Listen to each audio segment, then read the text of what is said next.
Bien, nous abordons l'année 2017 dans un contexte complètement différent par rapport à l'année dernière, hein. Il y a un an, on craignait la déflation avec le ralentissement mondial et la baisse du pétrole. Aujourd'hui, c'est l'inverse. On est dans une situation où on a beaucoup plus de certitudes sur la croissance internationale, sous l'effet notamment des relances budgétaires qui sont prévues ici et là. Et puis donc de ce fait, on a des certitudes aussi sur les résultats des entreprises. En revanche, on est dans un contexte différent, dans un contexte de hausse des taux. Et il est vrai que à partir du moment où les dettes augmentent, voire se stabilisent, où les banques centrales achètent au moins d'obligations sur les marchés, commencent à remonter les taux pour le cas de la Fed, et on a plus d'inflation, il est évident qu'on est dans une période où les taux vont remonter. Toute la question est de savoir s'ils vont remonter trop vite ou pas, parce que dans ce cas-là, les marchés seraient déstabilisés.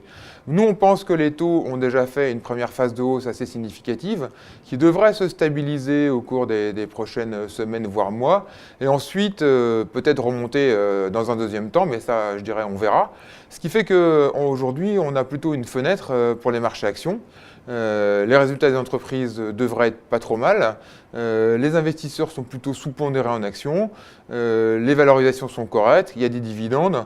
Et donc, on pense qu'au cours des prochaines semaines, prochains mois, en tout cas dans la première partie de l'année, on aura une accélération à la hausse des marchés actions. Et donc, on pense qu'aujourd'hui, il faut en profiter.